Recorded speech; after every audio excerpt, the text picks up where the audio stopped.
Hello dear, आप political science के paper देने जा रहे हैं तो इस वीडियो को आपको हर हाल में देख के ही जानी चाहिए। डियर, ये पॉलिटिकल साइंस का जो पेपर तैयार किया गया है ये आपका जो फाइनल पेपर होने वाला है उसी टाइप में आपका ये तैयार किया, सेम टू सेम हूबहू आपको देखने को मिलेंगे। इसीलिए इस क्लास को आपको एंड तक देखनी है। एंड जो भी बच्चे आप लोग नए आ रहे हैं सबसे पहले इस चैनल को आप लोग सब्सक्राइब कर लेंगे एंड साथ साथ में अपने अपने फ्रेंड्स के ग्रुप वगैरह जहां भी है हर जगह आप लोग शेयर कर देंगे ताकि इससे आपके दोस्त लोगों को हेल्प हो पाएंगे। तो डियर, आप लोग का कुछ इस प्रकार का आपको प्रश्न पत्र देखने को मिलेंगे, जैसे कि आपका इधर प्रश्न है ना, आपका प्रश्न कुल प्रश्न कितना रहने वाला है, सेट कोड इधर आपका क्वेश्चन बुकलेट सीरियल नंबर, ये सारी चीज आपको ऐसा ही देखने को मिलेंगे। चलिए थोड़ा सा इसका इंस्ट्रक्शन वगैरह थोड़ा हम लोग पढ़ लेते हैं, उसके बाद जो हम लोग इसका क्या करेंगे भाई है ना, उसके बाद शुरू करेंगे। देखिए इंस्ट्रक्शन आप लोग देख रहे हैं कि इंस्ट्रक्शन में आपका क्या दिया हुआ है कि इसमें 100 क्वेश्चन रहेगा। ठीक है, अब देखिए आप देख रहे हैं ना कि इसमें 100 क्वेश्चन रहेंगे, उसमें से आपको 50 प्रश्न का ही ओएमआर शीट पर आपको क्या करना है, फिल करना है। ठीक है, तो चलिए डियर स्टार्ट करते हैं। जो कि आपको स्क्रीन पे फर्स्ट क्वेश्चन आ गया है। क्वेश्चन क्या कहलाता है कि इस समय भारत में कौन सी दलीय व्यवस्था मौजूद है। पता है आपको, इस समय अगर भारत में दलीय व्यवस्था मौजूद की अगर बात करेंगे तो इस टाइम पे कौन सा बहुदलीय व्यवस्था मौजूद है। कौन सा है? बहुदलीय व्यवस्था। ये आपने सही दी है। जैसे कि एकल आधिपत्यशाली दलीय व्यवस्था जो था 1952 से लेकर के है ना, ये 1957 तक था, है ना। चलिए, जब कांग्रेस की जो प्रभुत्व का दौर था। ठीक है, चलिए आगे हम लोग देखेंगे क्वेश्चन क्या कहलाता है। दूसरा क्वेश्चन देखिएगा 1971 में, है ना, ध्यान दीजिएगा। क्वेश्चन कहता है 1971 में बने महागठबंधन का ध्येय क्या था। ठीक है, चलिए थोड़ा सा इसको जूम आउट कर ले, आप लोग आंसर दीजिएगा। ठीक है, तो क्या बता रहे सर, 1971 में बने महागठबंधन का जो ध्येय था, क्या ध्येय था इन लोगों का, यानी इंदिरा गांधी हटाओ का ध्येय था। ठीक है, जबकि इंदिरा गांधी का नारा क्या था, गरीबी हटाओ का नारा था। ठीक है, चलिए तो आपने सभी बच्चे बिल्कुल सटीक लगाए। थोड़ा सा इसको जूम आउट कर ले तो बेहतर रहेगा आप लोग के लिए। 1 मिनट, है ना। चलिए भाई, है ना, आप लोग को एकदम समझते हुए चलेंगे एकदम आसानी से। ठीक है, चलिए तो आप लोग एकदम बिल्कुल आई होप आपको समझ में आ गया होगा। इसका आंसर क्या हो जाएंगे भाई, इंदिरा गांधी हटाओ, ये आपने है ना सही लगाए। आगे देखिए क्वेश्चन क्या कहलाता है कि ना वामपंथी पार्टी के कोटि में रखा जा सकता है। अब देखिए इसमें से कि ना जो है वामपंथी पार्टी के कोटि में रखेंगे तो याद रखिएगा वामपंथी कोटि के अगर पार्टी के अगर कोटि में आएंगे तो भारतीय कम्युनिस्ट पार्टी आएंगे। कौन सा आएगा? भारतीय कम्युनिस्ट पार्टी जो वामपंथी कोटि है ना के अंतर्गत आएंगे। आगे देखिए क्वेश्चन क्या कहलाता है, ध्यान दीजिएगा। भारत की संविधान सभा का गठन किस योजना के आधार पर हुआ था। देखिए भारतीय संविधान सभा का जो गठन हुआ है ना, ये कैबिनेट मिशन योजना के आधार पर हुआ था। आपको याद रखना है, जो अपना भारत का विभाजन है ना ये हुआ था, ये गठन हुआ था, तो ये कैबिनेट मिशन योजना के आधार पर हुआ था। ठीक है, आगे देखिए क्वेश्चन कहलाता है संविधान निर्माता सभा में उद्देश्य प्रस्ताव। अब देखिए किसके द्वारा उद्देश्य रखा गया था संविधान का सबसे पहले, तो आपको पता होना चाहिए संविधान का सबसे पहला उद्देश्य जो है अपना भारत का first prime minister Pandit Jawaharlal Nehru ji ने 1946 में रखा था इसका उद्देश्य। ठीक है, तो आपने क्या दिया 1946, बिल्कुल सही दे पा रहे है ना, एकदम करेक्ट आंसर आ रहा है। क्वेश्चन देखिए क्या कहता है कि 1975 में है ना किस आधार पर जो आपातकाल की घोषणा की गई थी। अब बताइए किस आधार पर 1975 में जो है ये आपातकाल की घोषणा किया गया था। तो आपको मालूम होगा ये आंतरिक गड़बड़ी के कारण। किसके कारण भाई? ये आंतरिक गड़बड़ी के कारण 1975 में जो आपातकाल की घोषणा किया गया था उस टाइम प्रधानमंत्री इंदिरा गांधी था। ये आपको याद रखनी है। आगे देखिए क्वेश्चन कहता है संविधान निर्माता जो सभा के प्रारूप समिति के अध्यक्ष, यानी संविधान के प्रारूप समिति के अध्यक्ष के बारे में आपको बतानी है। अच्छे से आप बताएंगे क्या हो जाएंगे इसका। अगर हम प्रारूप समिति के अध्यक्ष से बात करेंगे तो डॉक्टर भीमराव अंबेडकर जी क्या है भाई, प्रारूप समिति के अध्यक्ष है, जिसको संविधान का क्या कहते हैं, पिता कहा जाता है। क्या कहा जाता है? संविधान का पिता कहा जाता है। ये आपने सही लगाया। डॉक्टर राजेंद्र प्रसाद अस्थायी अध्यक्ष हो जाएंगे। ठीक है, चलिए आप देखिए किसने जो है संपूर्ण क्रांति का आह्वान किया था, यानी संपूर्ण क्रांति का नारा जो दिया था यह जयप्रकाश नारायण जी ने पटना के गांधी मैदान में। ये आपको एकदम बिल्कुल है ना इसके जो जनसभा में भारी जनसभा बनकर उभरा था, ये आपको याद रखना है। आगे देखिए क्वेश्चन क्या कहलाता है, ध्यान दीजिएगा। भारत में नागरिकों को कितने मौलिक अधिकार प्राप्त है? पता है मौलिक अधिकार जो हम लोग को मौलिक अधिकार दिया गया है, तो हम लोग को मौलिक अधिकार कितना मिला है भाई? 6 मौलिक अधिकार मिला है। ठीक है, मौलिक कर्तव्य कितना मिला है? तो 11 मौलिक कर्तव्य मिले हैं। आगे देखिए क्वेश्चन क्या कहलाता है, इनमें से कौन जो है मौलिक अधिकार नहीं है। अब बताइए इसमें से मौलिक अधिकार नहीं है। इसमें से देखिए मौलिक अधिकार को कौन सा संविधान संशोधन से जोड़ा है, तो 42वां संविधान संशोधन जो कि 1976 में हुआ था, ये आपको याद रखना है। और 42वां संविधान संशोधन जो मौलिक अधिकार जो जोड़ा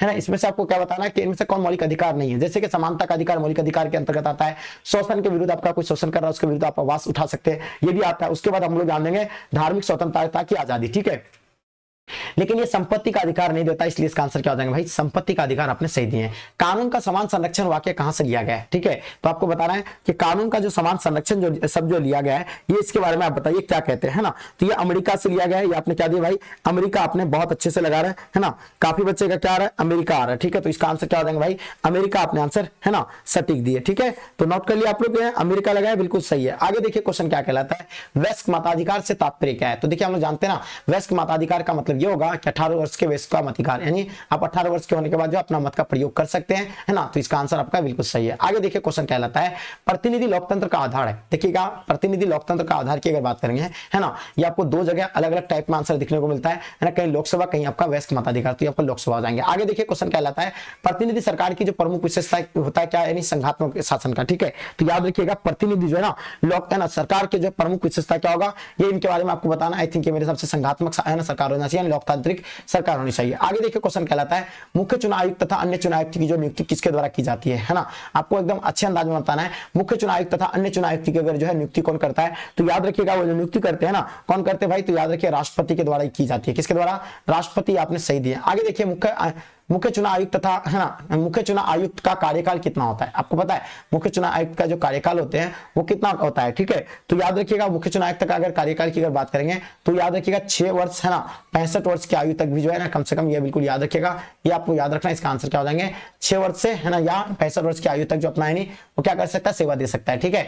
आगे देखिए क्वेश्चन क्या कहलाता है भारत के प्रधानमंत्री है, बहु बताना आपको, भारत के जो प्रधानमंत्री है वो नियुक्त हुए हैं या निर्वाचित हुए हैं, है ना। तो आप लोग क्या दे रहे भाई, तो वो नियुक्त हुए, है ना, आपने क्या लगाए, तो नियुक्त हुए, आपने आंसर सही दिया। आगे देखिए क्वेश्चन है भारत के संविधान के किस अनुच्छेद में के अधीन भारत का राष्ट्रपति महाभियोग चलाया जा सकता है। तो देखिए कौन सा आर्टिकल के तहत, तो आर्टिकल की अगर बात करें तो 61 आर्टिकल के तहत जो है महाभियोग, है ना, चला सकता है। आगे देखिए क्वेश्चन है कि भारत में राष्ट्रपति की स्थिति कैसा है। तो देखिए भारत में राष्ट्रपति की स्थिति के बारे में आपको बतानी है, अच्छे से बताइए क्या हो जाएंगे। अगर हम भारत के राष्ट्रपति की स्थिति की बात करेंगे तो है ना ब्रिटिश महारानी के जो है समान हो जाएंगे, ये आपको नोट करनी है, ठीक है। आगे देखिए क्वेश्चन कहलाता है राज्यसभा की सदस्यता के लिए न्यूनतम आयु क्या होनी चाहिए। देखिए राज्यसभा के सदस्यता के लिए न्यूनतम आयु की अगर बात करेंगे तो याद रखिएगा राज्यसभा के लिए 30 वर्ष कम से कम होनी चाहिए, है ना। कितना वर्ष होनी चाहिए भाई, 30 वर्ष, ये आपने आंसर, है ना, बिल्कुल सही दिए। आगे देखते हुए चलेंगे क्वेश्चन कहलाता है भारत में उपराष्ट्रपति का निर्वाचन किया गया, यानी भारत में जो उपराष्ट्रपति का निर्वाचन होता है वो कौन करता है, ये आप लोग को बतानी है। देखिए कौन करता है, राज्य के विधान सभा द्वारा करते हैं, या उस निर्वाचक मंडल द्वारा जो राष्ट्रपति को चुनता है, या राज्य के सदस्यों द्वारा, या आपका संसद के दोनों सदनों के सदस्यों द्वारा, ठीक है। तो ये आप लोग को बहुत बेहतर अंदाज में आप लोग को आंसर देनी है। तो याद रखिएगा इसका आंसर क्या हो जाएंगे, देखिए यहाँ भारत के उपराष्ट्रपति का जो चुनाव है ना कौन करता है, राज्य के विधानसभाओं द्वारा, उस निर्वाचन मंडल द्वारा जो राष्ट्रपति द्वारा चुनते हैं, है ना, या दोनों द्वारा, है ना, दोनों होगा, ठीक है। चलिए आगे देखिए क्वेश्चन क्या कहलाता है राज्यसभा के कोरम के लिए निर्धारित संख्या बताइए, है ना, आपको ये बतानी है राज्यसभा के कोरम के लिए जो निर्धारित सदस्य की संख्या की अगर बात करेंगे तो वो आपको कितना हो जाएगा, 25 हो जाएंगे, ठीक है, ये आपने सही दिया। आगे देखिए लोकसभा की अधिकतम सदस्य, है ना, संख्या कितना है, लोकसभा की सीटें कितनी है, ठीक है, आपको ये बताना। तो लोकसभा की अगर सीटें की अगर बात करेंगे तो कुल सीटें कितनी है भाई, है ना, ये आपको पता ना 545 क्या हो जाएंगे, 52 हो जाएंगे, ठीक है, 552 आपने सही दिया। जबकि चुनाव कितना पे लड़ाता है, 545 पे, ठीक है। आगे देखिए क्वेश्चन कहलाता है ना राज्यसभा का सभापति यानी कौन हो सकता है। तो याद रखिएगा जो राज्यसभा के सभापति होते हैं वो कौन होते हैं भाई, तो याद रखिएगा वो उपराष्ट्रपति के पैदान अध्यक्ष होते हैं ना। तो क्या हो जाएंगे, उपराष्ट्रपति के पैदान अध्यक्ष हो जाएंगे, अपने सही दिए, है ना। आगे देखिएगा 73वें संविधान संशोधन द्वारा पंचायती राज संस्था में कार्यकाल क्या होगा। 73वें संविधान संशोधन द्वारा, है ना, पंचायती राज संस्थाओं का जो कार्यकाल है वो 5 वर्ष का होता है। कितना वर्ष का, याद रखिएगा 5 वर्ष का, अपने आंसर सही दिए, है ना। चलिए क्या हो जाएंगे, 5 वर्ष का, अपने आंसर करेक्ट लगाए। आगे देखिए क्वेश्चन कहलाता है 73वां संविधान संशोधन द्वारा भारतीय संविधान में कौन सी अनुसूची जोड़ी गई है। तो आपको बताइए कौन सा आर्टिकल जो जोड़ी गई है, आपको बताने किसके अनुसार 73वां संविधान संशोधन द्वारा भारतीय संविधान में कौन सा अनुसूची जो है जोड़ी गई है, 11वीं अनुसूची जोड़ी गई है। कौन सा अनुसूची जोड़ी गई है, तो याद रखिएगा 11वीं अनुसूची जोड़ी गई है। कौन सा 11वीं अनुसूची जोड़ी गई है, आपने सही दिया। विधानसभा का सदस्य निर्वाचित होने के लिए कितनी उम्र की आवश्यकता होती है। विधानसभा एक तो विधान परिषद होता है जिसके लिए क्या होनी चाहिए, 30 वर्ष। विधानसभा की अगर बात करेंगे तो इसके लिए क्या चाहिए भाई, 25 वर्ष चाहिए, ये आपने सही दिया। आप देखिए किसी भी राज्य के विधान की अधिकतम जो है ना अनुयोग्य सदस्य की सीमा कितनी होती है, तो किसी भी राज्य की विधानसभा की अधिकतम जो है अनुयोग्य सदस्य की अगर सीमा बात करेंगे तो आपका क्या हो जाएगा भाई, याद रखिएगा 500 सदस्य हो जाएंगे, ठीक है। तो ये आपको नोट करना है, 500 सदस्य, अपने आंसर सही दिए। आगे देखिए क्वेश्चन है कि विधान परिषद का सदस्य निर्वाचित होने के लिए न्यूनतम उम्र है, जो अभी मैं जस्ट बताया है ना, ये आपको बताना विधान परिषद के बारे में। तो याद रखिएगा इसके लिए कम से कम 30 वर्ष चाहिए, ठीक है, ये आपने आंसर सही लगाए। आगे देखिए क्वेश्चन कहलाता है संविधान का कौन सा अनुच्छेद संसद को राज्य सूची के किसी विषय पर जो है विधान बनाने की जो है शक्ति देती है, कौन सा आर्टिकल देता है, ये आप लोग को बताना। तो आर्टिकल अगर बात करें तो 249 आर्टिकल के तहत जो है ना संसद के राज्य सूची के विषय पर जो विधान बनाने की जो उसको क्या देते हैं भाई, शक्ति देते हैं। इसका आंसर आपका बिल्कुल सही हो जाएंगे, है ना। आगे देखिए क्वेश्चन क्या कहलाता है, ध्यान देते हुए चलेंगे। क्वेश्चन क्या कहलाता है, आगे क्वेश्चन क्या कहलाता है इसमें कि भारत के संविधान में पहला संविधान संशोधन किस वर्ष हुआ था। देखिए पहला संविधान संशोधन की बात करेंगे जो कि आपको बताना क्या हो जाएंगे, ठीक है। चलिए पहला संविधान संशोधन तो याद करेगा, इसका आंसर क्या हो जाएगा 1951, बिल्कुल अपने आंसर पहला है ना संविधान संशोधन 1951 में हुआ था, ये आपने आंसर नोट किए हैं। देखिए संविधान के विषय पर निर्णय देने के लिए सर्वोच्च न्यायालय के कम से कम है ना कितनी न्यायाधीशों की बेंच होनी चाहिए, तो ये कम से कम बेंच की अगर बात करेंगे तो कितनी बेंच होनी चाहिए ये आप लोग को बताना है, ठीक है। चलिए तो इसका आंसर क्या लगा भाई, 3, यानी 3 होनी चाहिए, ठीक है। चलिए आगे देखिए, बलवंत राय मेहता समिति है ना प्रतिवेदन में पंचायती राज संस्थाओं का कितने स्तरों पर जो है ना करने का जो सुझाव दिया था, तो कितने ना त्रिस्तरीय पर चुनाव करने का सुझाव दिया था। तो याद रखिएगा ये आपने आंसर क्या दिया भाई, त्रिस्तरीय, अपने आंसर बिल्कुल सही लगा रहे, ठीक है। चलिए आगे देखिए क्वेश्चन क्या कहलाता है, ध्यान दीजिएगा। निम्नलिखित में से किस दल के हिंदी विरोधी आंदोलन का संचालक था, हिंदी विरोधी आंदोलन का आपको संचालक बताना है। तो याद रखिए कौन हो जाएंगे भाई, हिंदी विरोधी आंदोलन के जो संचालक रहे हैं तो वो डीएमके, जो कि तमिलनाडु का ये सक्रिय पार्टी है, इसका आंसर अपने क्या तमिलनाडु। आगे देखिए क्वेश्चन कहता है बाबरी मस्जिद का विध्वंस है ना किस वर्ष हुआ था, तो 1992 को बाबरी मस्जिद का है ना कब बनाया, 1900 है ना कब तोड़ा गया था, तो याद रखिएगा 1992 को, ठीक है। चलिए आगे हम लोग देखते हुए चलेंगे क्वेश्चन क्या कहता है, नेक्स्ट क्वेश्चन है ना, क्वेश्चन ध्यान से देखेंगे। क्वेश्चन कहता है भारतीय संघ में अवशिष्ट शक्ति अधिकार है ना, भारतीय संघ में अवशिष्ट अधिकार जो भाई किसका होता है, वो केंद्र का होता है ना, केंद्र के पास होते हैं। अवशिष्ट है ना शक्तियां किसके पास होते हैं, वो केंद्र के पास होते हैं, है ना। चलिए आगे देखिए क्वेश्चन कह रहा था, ध्यान दीजिएगा कि संविधान के प्रस्ताव के अनुसार भारत प्रभुत्व संपन्न राज्य है, क्योंकि यहाँ क्या है भाई, यहाँ पे आपको बताना क्योंकि यहाँ क्यों है ना, यह तो ऐसा है, तो याद रखिएगा यहाँ पे क्या है भाई, तो याद रखिएगा इसका आंसर हो जाएंगे उसके दायित्व है कि अंतरराष्ट्रीय शांति और सुरक्षा को रख रखाव में अपना क्या देंगे, योगदान देंगे, ठीक है। तो इसका आंसर आपने सटीक लगाया है। आगे देखिए क्वेश्चन है, क्वेश्चन क्या कहलाता है, ध्यान दीजिएगा। संविधान के किस संविधान संशोधन में मौलिक कर्तव्य को जोड़ा गया, जस्ट मैंने बताया आपको 42वां संविधान संशोधन जो कि 1976 में होता, इसके तहत जो मौलिक कर्तव्य को जोड़े गए हैं, ठीक है। आगे देखिए अवशिष्ट शक्तियां बच्चों निम्नलिखित में से किससे प्राप्त है। देखिए अवशिष्ट आपको शक्तियां निम्नलिखित में से किससे प्राप्त है, तो हम लोग जानते हैं ये जो केंद्र को ही है और इसका सटीक जवाब है। आगे देखेंगे क्वेश्चन कहता है भारत में है ना सुहट केंद्र के साथ साथ संघीय ढांचे का विचार कहां से लिया गया है। चलिए बताइएगा, भारत का सुहट केंद्र के साथ साथ संघीय ढांचे का विचार जो है ये कहां से ली गई है, इनके बारे में आपको बतानी है। तो इसका आंसर आपका कनाडा से लिया गया है। ये कहां से लिया गया है, कनाडा से लिया गया है। ये चीजें आपको नोट करनी है, ठीक है। चलिए बहुत ही आराम से आपको देखना बाबू क्वेश्चन एकदम ध्यानपूर्वक, ठीक है। चलिए अब देखिए क्वेश्चन क्या कहता है इसमें, केंद्र राज्य संबंध में विवाद निपटाने के लिए बच्चों सरकारिया कमीशन की स्थापित किया गया बच्चों, तो कौन 1980 में, 1981 में, 1983, 1985 में। चलिए तो देखिए हम लोग जानते हैं बच्चों वो होगा आपका यानी 1983 में जो है ना ये स्थापित किया गया। आगे देखिए क्वेश्चन कहता है मौलिक अधिकारों को लागू करने के लिए निम्नलिखित में से कौन रीट जारी कर सकता है। तो देखिए मौलिक अधिकारों को लागू करने के लिए ये जो रीट जो जारी करते हैं बच्चों, रीट जारी करते कौन, उच्च न्यायालय करते हैं, है ना। तो ये चीजें आप लोग नोट कर लीजिएगा, उच्च न्यायालय जारी करते हैं। अब देखिएगा भारतीय संविधान का कौन सा अनुच्छेद सार्वजनिक रोजगार है ना में अवसर है ना समानता प्रदान करता है, ये बताइए। 43 का आपको बताना बाबू, तो याद रखिएगा वो हो जाएगा 16 बच्चों। ये चीजें आप लोग का बिल्कुल सही है। भारतीय संविधान में कितने मौलिक कर्तव्य उनका उल्लेख है। देखिए हम लोग जानते हैं भारतीय संविधान में जो है मौलिक कर्तव्य की अगर बात करेंगे बच्चों 11 मौलिक कर्तव्य है और इसका सटीक आंसर है। आगे देख पा रहे क्वेश्चन कहता है भारत के संविधान के किस अनुच्छेद के अंतर्गत उच्चतम न्यायालय रीट है ना रीट कर सकती है। तो याद रखिएगा ये कौन सा होगा, 45 का। तो याद रखिएगा 32 बच्चों आप लोग का सटीक आंसर है। आगे देखेंगे नेक्स्ट क्वेश्चन क्या कहता है, भारतीय संविधान के किस भाग का उद्देश्य है ना लोक कल्याणकारी राज्य की स्थापना करना है ना। अब देखिएगा भारतीय संविधान के किस भाग का उद्देश्य लोक कल्याणकारी राज्य की स्थापना करना है, तो ये मौलिक अधिकार हो जाएंगे, मौलिक कर्तव्य हो जाएंगे, प्रस्तावना या राज्य के निधि निदेशक तत्व हो जाएंगे, ठीक है।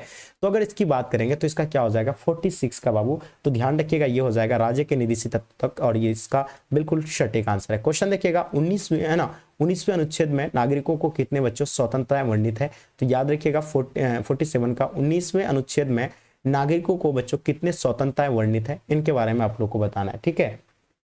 तो ये बच्चों 6 हो जाएंगे, चीजें नोट कर लीजिए। ऑप्शन बी बिल्कुल सही है। भारतीय संविधान का कौन सा अनुच्छेद उपाधियों का उन्मूलन से संबंधित है, ये बताइए। 48 का बताना आप लोग को, ठीक है। तो देखिए अगर बात करेंगे बच्चों तो ये 18 हो जाएगा, इसका सटीक जवाब हो जाएंगे। आगे देख पा रहे क्वेश्चन क्या कहलाता है, भारतीय संविधान के किस भाग में मौलिक अधिकारों का वर्णन है। तो हम लोग जानते हैं बच्चों कौन मौलिक अधिकारों का जो वर्णन है कौन सा भाग में, तो भाग बच्चों तीसरा है ना, भाग याद रखिएगा तीसरा भाग में। और बच्चों अनुच्छेद जो आता है, आर्टिकल जो आता है 12 से लेकर के है ना 35 में बच्चों इसका वर्णन है। ये चीजें आपको याद रखना, ये अनुच्छेद की बात कर रहा हूं मैं। अब देखिएगा भाग कौन सा हो जाएगा, तो ये तीसरा भाग हो जाएंगे। ये चीजें नोट कर लीजिए, ऑप्शन आप लोग का बच्चों बी बिल्कुल सही है। भारतीय संविधान का कौन सा अनुच्छेद समाजवाद के सिद्धांत को दर्शाता है ना, कौन सा आर्टिकल बच्चों जो समाजवाद के सिद्धांत को दर्शाता है, ये चीजें आपको बतानी है। ठीक है, तो ये चीज आप लोग का क्या हो जाएंगे बाबू, एकदम बिल्कुल नोट कर लीजिए, इसका हो जाएगा 50 है ना, अनुच्छेद 50 जो है इसी में आएगा। ठीक है, आगे देखेंगे क्वेश्चन कहता है किस मौलिक अधिकार के तहत बेगार का निषेध किया गया है बच्चों, है ना। तो याद रखिएगा बेगार का निषेध जो किया गया है वो शोषण के विरुद्ध का अधिकार है। किसका अधिकार है, शोषण के विरुद्ध का अधिकार है, समता का अधिकार नहीं है, स्वतंत्रता अधिकार नहीं, धार्मिक अधिकार नहीं है, लेकिन ये शोषण के विरुद्ध का अधिकार है, नोट कर लीजिएगा। मौलिक अधिकारों के संशोधन में कौन सक्षम है ना, मौलिक अधिकारों के संशोधन में कौन सक्षम है, इनके बारे में आपको बताना 52 नंबर क्वेश्चन का बाबू, तो नोट कर लीजिएगा, ये हो जाएगा संसद जो बाबू, बिल्कुल सटीक आंसर है ना। आगे देखिए क्वेश्चन कहता है संविधान के किन प्रावधानों को बच्चों न्याय योग्य नहीं माना गया। अब बताइएगा ये जो होगा बच्चों कौन सा हो जाएगा, जल्दी बताइए। तो मौलिक है ना, मौलिक अधिकार और बच्चों क्या हो जाएगा इसमें, मौलिक कर्तव्य भी आएगा इसके अंतर्गत, है ना। क्या आ जाएगा, मौलिक कर्तव्य आ जाएंगे। ये चीजें आप लोग को बच्चों नोट करनी है, मौलिक कर्तव्य हो जाएंगे, ये भी आप लोग को नोट करनी है। ठीक है, आगे देखिए क्वेश्चन कहता है संविधान के किस संशोधन ने मौलिक कर्तव्य को जोड़ा है बच्चों। तो याद रखिएगा 42वां संविधान संशोधन जो कि 1976 में हुआ है। कब हुआ है बच्चों, 42वां संविधान संशोधन 1976 को 42वां संविधान संशोधन हुआ है ना। ये 54 नंबर क्वेश्चन का आपका आंसर बिल्कुल सही होगा। आगे देखिएगा क्वेश्चन क्या कहता है कि संविधान के किस अनुच्छेद के द्वारा है ना अस्पृश्यता का उन्मूलन किया गया था। तो ये देखिए इनके बारे में आपको बताना, अस्पृश्यता का उन्मूलन जो किया गया है ये कौन सा आर्टिकल में आता है। तो आर्टिकल बच्चों 17 के अंतर्गत आता है ये, है ना। 55 का आप लोग का बिल्कुल सटीक है। आगे देखिए क्वेश्चन कहता है कि भारत का उपराष्ट्रपति है ना किस सभा का पैदल सभापति होता है। तो वो किसी का नहीं होता है। ठीक है, यहाँ आपको जो इनमें से कोई नहीं देना है। आगे देखिए संसद की बच्चों संयुक्त अधिवेशन कौन बुलाता है। तो संसद की बच्चों संयुक्त अधिवेशन जो बुलाते हैं वो कौन बुलाते हैं। तो याद रखिएगा ये जो है लोकसभा के अध्यक्ष है ना या राष्ट्रपति। चलिए जल्दी बताइए, फास्ट कीजिए, इसके बारे में आप लोगों को कमेंट करके बताना है। क्वेश्चन देखिए क्वेश्चन क्या कहता है, ध्यान देंगे क्वेश्चन ये आप लोग देख पा रहे हैं। क्वेश्चन कहता है भारतीय संविधान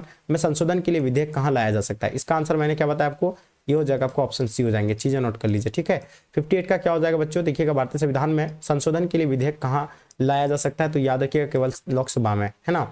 चलिए आगे नहीं, लोकसभा नहीं, लोकसभा और राज्यसभा दोनों में लाया जा सकता है। ये बिल्कुल आपका आंसर बिल्कुल सटीक है। ठीक है, चलिए आगे देखिए क्वेश्चन कहता है कि लोकसभा के प्रथम महिला सभापति कौन है।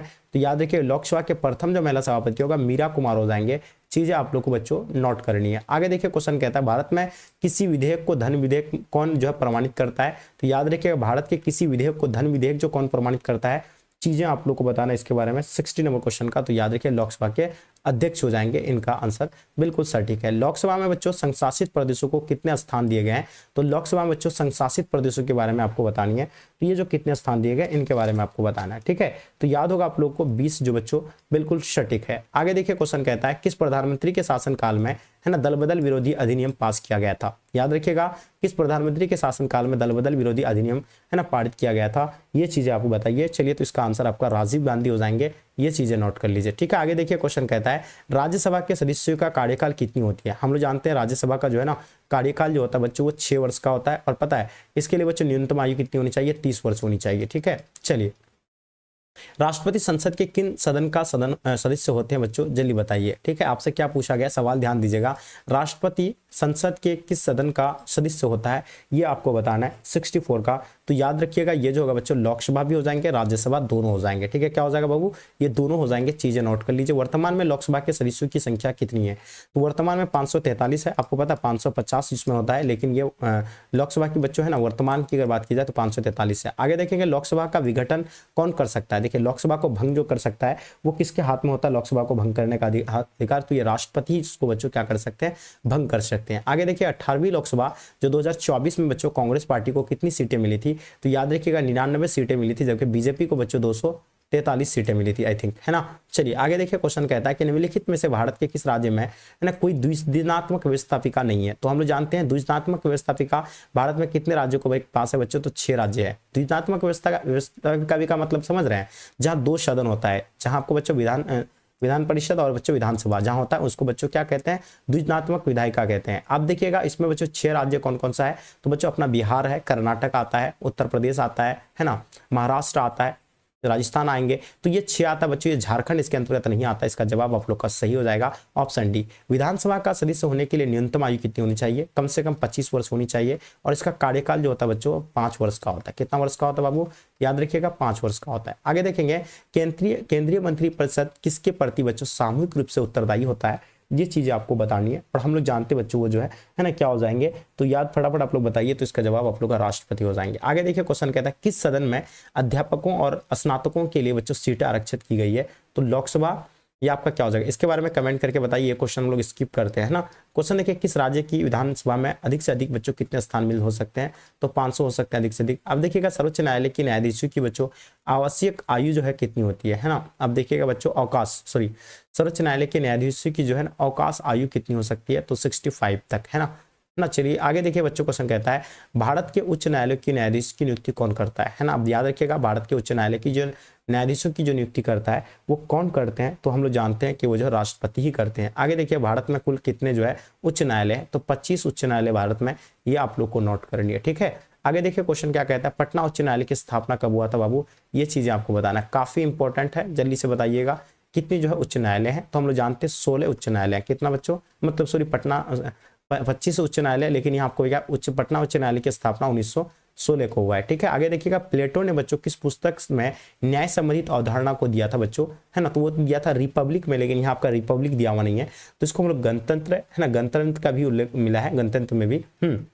आगे देखिए बिहार में उच्च न्यायालय कहाँ अवस्थित है बच्चों, हम लोग जानते हैं अपना बिहार में उच्च न्यायालय जो है बच्चों कहाँ पे है, तो याद रखिएगा पटना में है ना। तो ये उच्च न्यायालय कहाँ पे बच्चों, अपना बिहार के पटना में है, ठीक है। चलिए आगे देखिए भारत में सबसे बड़ा अपीलीय न्यायालय बच्चों कौन है। अब देखिए भारत का सबसे बड़ा न्यायालय कौन है, उच्च न्यायालय के बाद जो है ना, आप लोगों को पता है कहाँ पे हो जाएगा, तो याद रखिएगा सर्वोच्च न्यायालय बच्चों, आपको जो है ये चीज आपको है ना, उच्चतम न्यायालय जिसको हम लोग कह सकते हैं, है ना, तो ये नोट कर लीजिएगा, ठीक है। चलिए आगे देखिएगा भारत के सर्वोत्तम न्यायालय के मुख्य न्यायाधीश को लेकर के बच्चों कितने न्यायाधीश होते हैं, तो याद रखिए भारत के सर्वोच्चतम न्यायालय में मुख्य न्यायाधीश को लेकर के जो कितने न्यायाधीश होते हैं ये बताइए आप लोग, ठीक है। तो याद होगा आप लोगों को 33 होते हैं और इसका सटीक जवाब है 33। आगे देख पा रहे क्वेश्चन कहता है कि उच्च न्यायालय के न्यायाधीशों की संख्या बच्चों निर्धारित करने का अधिकार किसे प्राप्त है, तो याद रखिएगा ये जो निर्धारित करते हैं ना, इसको अधिकार जो बच्चों किसको होता है, वो राष्ट्रपति को होते हैं ना। इसको बाबू आप लोग नोट कर लीजिए, राष्ट्रपति। भारतीय संविधान के किस अनुच्छेद के अंतर्गत उच्च न्यायालय रीट जारी कर सकता है, तो बच्चों बताइएगा। 82 नंबर क्वेश्चन का आपका आंसर क्या हो जाएंगे, तो 226 बच्चों इसका सटीक जवाब है। आगे देखिए क्वेश्चन कहता है भारत सरकार तथा राष्ट्रपति कानूनी सलाहकार कौन होता है। अब देखिएगा भारत सरकार तथा राष्ट्रपति का कानूनी सलाहकार कौन होता है, इनके बारे में आप लोग को बतानी है, ठीक है। तो हम लोग जानते हैं बच्चों महान्यायवादी, ये चीजें आप लोग को नोट करनी है, ठीक है। आगे देखिए क्वेश्चन कहता है कानून के शासन का विचार किसने दिया था, है ना, हम लोग जानते हैं कानून के शासन का विचार किसने दिया था, इनके बारे में आपको बताना है। 84 नंबर क्वेश्चन का, तो याद रखिएगा ये जो बच्चों आपका क्या हो जाएंगे, 84 नंबर क्वेश्चन का आपका हो जाएगा AB डायसी, यानी चीजें नोट कर लीजिए, इसको आप लोग नोट कर लीजिएगा। आगे देखिए क्वेश्चन क्या कहता है सर्वोच्च न्यायालय के न्यायाधीशों की संख्या में कौन बच्चों वृद्धि कर सकता है। अब बताइए सर्वोच्च न्यायालय के न्यायाधीशों की संख्या में कौन वृद्धि कर सकता है, इसके बारे में आपको बतानी है, ठीक है। 85 आपके स्क्रीन पे है। चलिए तो ये जो होगा बच्चों इसका अगर आंसर की बात करेंगे तो ये संसद हो जाएंगे, आप लोग को इसको नोट करना है। आगे देखिएगा लोकसभा में एंग्लो इंडियंस के लिए बच्चों कितनी स्थान आरक्षित है, यानी याद रखिएगा एंग्लो इंडियन के बारे में आपको बताना है, ठीक है। चलिए तो इसका भी आप लोग कमेंट करके बताइएगा इसका, है ना। चलिए 2-3 क्वेश्चन आप लोगों के लिए छोड़े हम, लेकिन उसका हम लोग बाद में इसको सॉल्व करेंगे, इसका जो है ना। आगे देखिए क्वेश्चन कहता है भारतीय संविधान के किस भाग में चुनाव आयोग की व्यवस्था है, तो बच्चों याद रखिएगा वो जो है 15 है, ठीक है।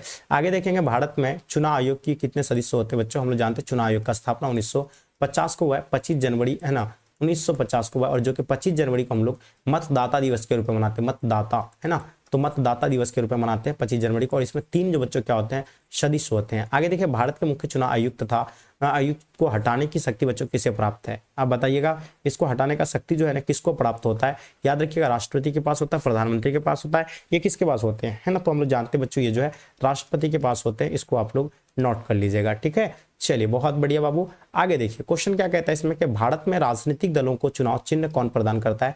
देखिए राजनीतिक दलों का जो चुनाव चिन्ह जो प्रदान करता है वो निर्वाचन आयोग करते हैं, ये तो आप लोगों को मालूम रहना चाहिए, निर्वाचन आयोग के द्वारा ही सारी चीजें निर्धारित की जाती है, तो ये चीजें आप लोग का बी हो जाएगा। आगे देखिए भारत में नगरीय प्रशासन किस व्यवसाय का देना है बच्चों, तो वो किसका देना है, तो ये लॉर्ड रिपन का देना है ना, किसका देना बाबू, तो लॉर्ड रिपन, ये चीजें आप लोग को मालूम होगा। आगे देखिए क्वेश्चन कहता है संविधान के किस अनुच्छेद में ग्राम पंचायत की स्थापना का ही मतलब बात कही गई है, तो बताइएगा वो कौन सा होगा।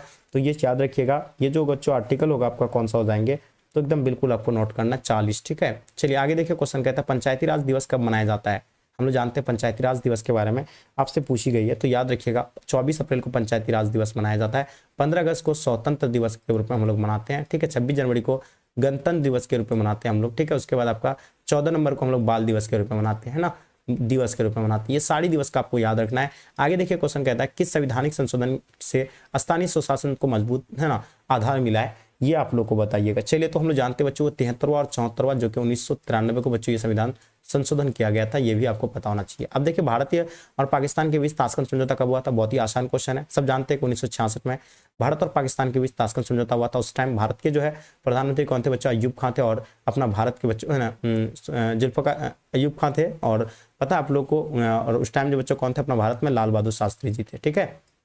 राष्ट्रपति अयूब खान थे और लाल बहादुर शास्त्री बच्चों अपना भारत के प्रधानमंत्री थे, ठीक है। तो पाकिस्तान और भारत और पाकिस्तान के बीच ताशकंद समझौता हुआ था, और 1965 में आप लोगों को पता भारत और पाकिस्तान के बीच युद्ध भी हुआ था, उसको लेकर के ताशकंद समझौता हुआ था। सार्क का मुख्यालय, अगर सार्क की बात करें जिसको बच्चों हम लोग क्या कहते हैं, दक्षेस कहते हैं ना, ये चीजें नोट कर लीजिएगा। अगर इसकी बात की जाए, इसका स्थापना की अगर बात की जाए तो 1985 को हुआ है। इसमें कुल देशों की संख्या 8 है। अब देखिए इसका राजधानी, नेपाल का राजधानी काठमांडू बच्चों इसका जो है ना क्या है ना मुख्यालय है, ठीक है।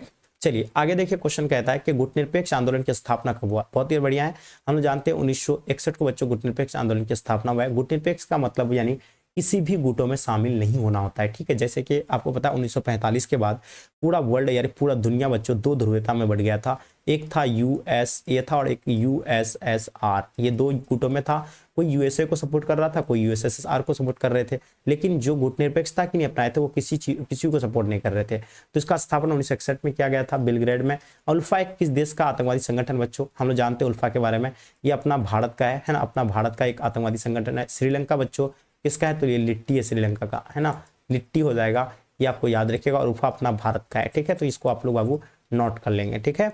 चलिए आगे देखेंगे क्वेश्चन क्या कहता है, ध्यान दीजिएगा। क्वेश्चन कहता है संयुक्त राष्ट्र संघ के कितने अंग होते हैं। सब जानते हैं संयुक्त राष्ट्र संघ के जो है 6 अंग होते हैं, और इनको आप लोग नोट कर लीजिए। आगे देखिएगा संयुक्त राष्ट्र संघ की स्थापना कब हुई थी बच्चों, याद रखिएगा। संयुक्त राष्ट्र संघ की स्थापना की अगर बात करेंगे तो 1945 को संयुक्त राष्ट्र संघ की स्थापना हुआ था। बाबू देखिए मैंने आप लोग को पूरा ऑफिशियल मॉडल पेपर जो कि आपको यानी 100 क्वेश्चन था उसको सॉल्व करवाया। अब बताइए बाबू इसमें से कितने क्वेश्चन आप लोग खुद से सॉल्व कर पाए।